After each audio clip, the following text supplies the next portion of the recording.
Madame la vice-présidente de cette agropole Méditerranée, Laurence Magne. Tout d'abord, je tiens à remercier les journalistes qui sont présents aujourd'hui dans cet amphithéâtre qui me rappellent un peu mes belles années d'études.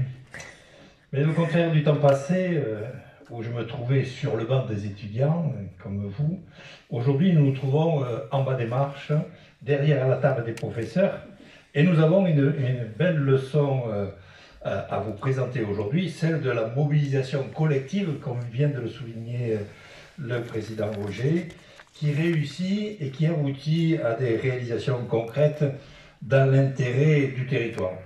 Les dossiers IUT et campus connectés ont fait l'objet de nombreux échanges entre les différents partenaires, appelés à être mobilisés financièrement et techniquement. Un véritable travail conjoint et solidaire qui a permis leur concrétisation, et les résultats sont probants pour l'avenir.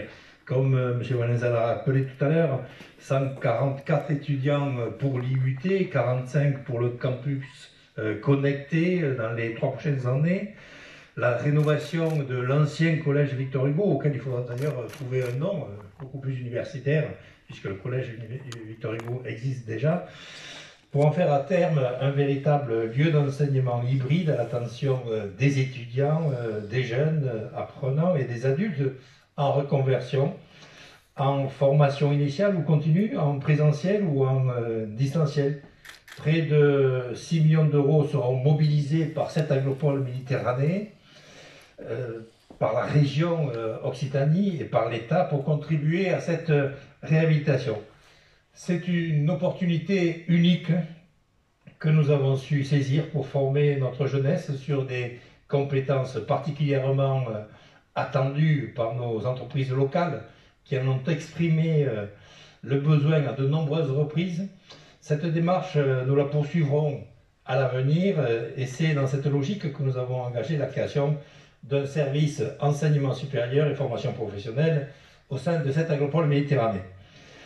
Je remercie donc le président Philippe Auger et le directeur, M. Matteo Valenza, pour leur plein engagement à assurer la formation de nos jeunes.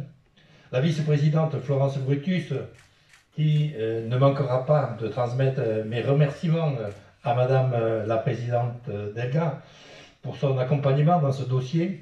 Une preuve, si besoin était, que les collectivités peuvent agir de concert quand elles sont engagées pour la seule réussite du territoire.